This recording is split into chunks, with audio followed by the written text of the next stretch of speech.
Dr. Kurt Miceli's here, Chief Medical Officer at Do No Harm. Gender transition surgery is the topic. It's very dangerous, especially for kids. Hey, Kurt, how you doing? I'm well, Fawn. How are you? Good. Good to have you here. I just don't want anybody to lop anything off of children ever unless it's cancerous tumor. It's the only thing I can think of other than a haircut. Yeah, Fawn, I mean, that's absolutely right. And we just had a hearing in the Senate about protecting our kids and exposing the dangers of these irreversible gender transition procedures on minors.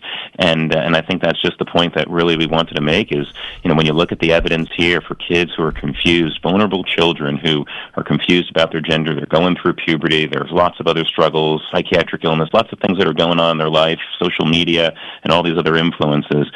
Moving them into this medicalized pathway of puberty blockers, hormones, and surgeries is not the way to go. The evidence just isn't there. The risks are significant, and that was just an important and key message that we wanted to get across in the Senate testimony. And likewise, even urging medical societies like the AMA or the American Academy of Pediatrics or the Endocrine Society to revisit their guidelines and look at the evidence, much like European nations have done, far more progressive nations than ours that have looked at this evidence and realized that the harms to kids are significant, and we can't be doing these surgeries and medical procedures to these kids. It should be illegal on anybody under 18. And bottom line, that's when you're an adult. That's when you can drink. That's when you can, you can join the military. You can't drink till you're 21, which is stupid because if you can, get shot at, you should be able to drink. But this confuses me because, and I say it every time, Kurt, and I feel like a broken record, but my God, my favorite color changed 6 times in a year when I was a little kid. I couldn't decide if, what color I wanted my bicycle to be. I couldn't decide what I wanted to be when I grew up. I couldn't decide which boy I liked. It just, everything changed every week. I was so indecisive and all over the place. And I had friends who were taking growth hormones who weren't growing, and they literally acted kind of funny after, they would get their injections because it changed them a little bit. And I'm not saying for the worse because they needed them, apparently. They weren't growing. But this is a whole different ball game here. You're trying to make them into something they're not.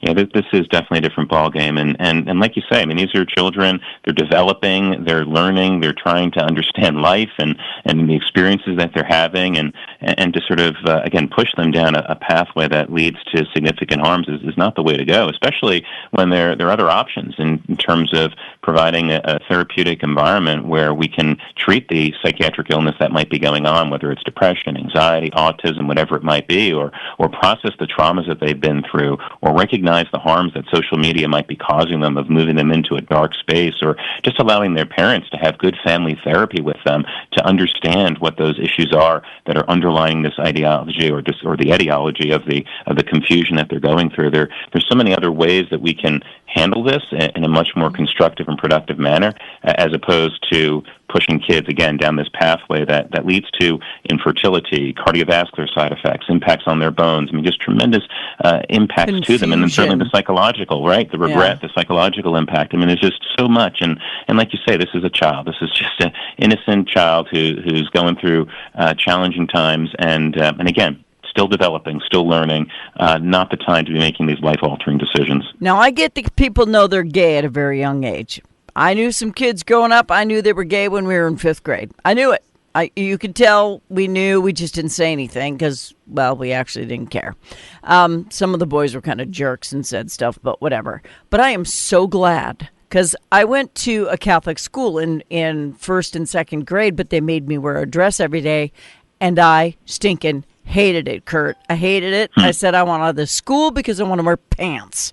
So, and it wasn't because I wanted my boobs lopped off or, an addictomy. I just wanted to wear pants. So, It could be something as little as a trend. I mean, some of these kids think it's cool to copy everything they see on social media, and then 3 weeks later they're copying something else. So it could be a phase your kid is going through, and you're making it permanent.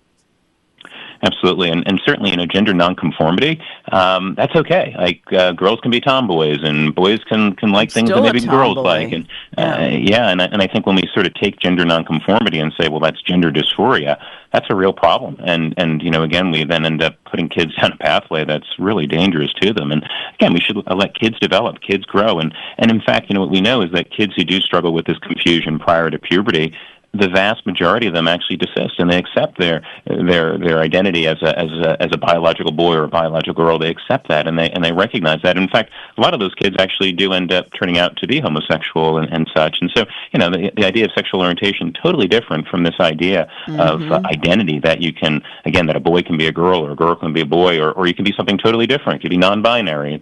It just, again, puts kids down a pathway of these hormones and interventions that are so significantly harmful. And it's just it's key that we continue to make sure this is apparent to the senators, to the public, because we do need change. We need to make sure that we are protecting these children. And at the hearing with me was Chloe Cole, a detransitioner who unfortunately had been through a transition at a very young age, and now she is detransitioned and recognizes her biological sex. And she spoke from the heart, and she spoke about what the medical community effectively did to her. And it's a terribly tragic story. And she sounds like a man. I saw the video, and we're running out of time, so I have to hurry because this is a short segment. But Kurt, nothing should be done to children surgically, period, end of story, unless it's a medical need.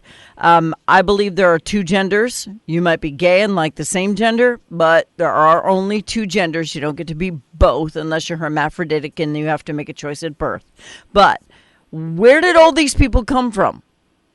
Where did they come from? Because when I was a kid, there weren't any. And now all of a sudden we've got millions of them who are claiming that they want to be a different gender. So in the last minute, where'd they come from, Kurt? I think you're right. I think when you look about 10, 15 years ago, you didn't see much in the way of kids speaking about having a sort of a trans identity.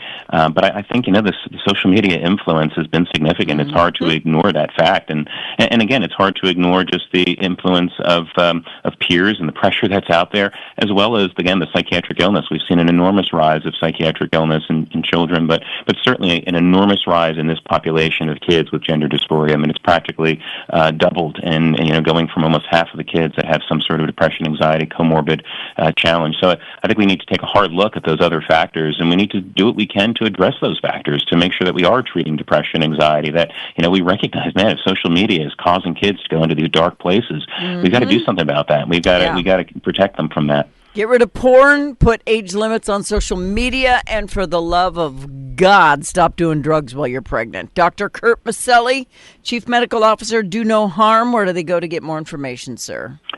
DoNoHarmMedicine.org, DoNoHarmMedicine.org, and we certainly welcome folks to become members. It's free, and we'd love to have you on our website or on our side and really fighting these issues. Everybody pick the side that's righteous. There are two genders. Your child can be the one they are born with, and they can wear makeup, they can wear dresses if they want to. Don't care, but don't cut anything off. Thank you, Kurt. Appreciate it, Fawn. Thanks for having me. Bye-bye.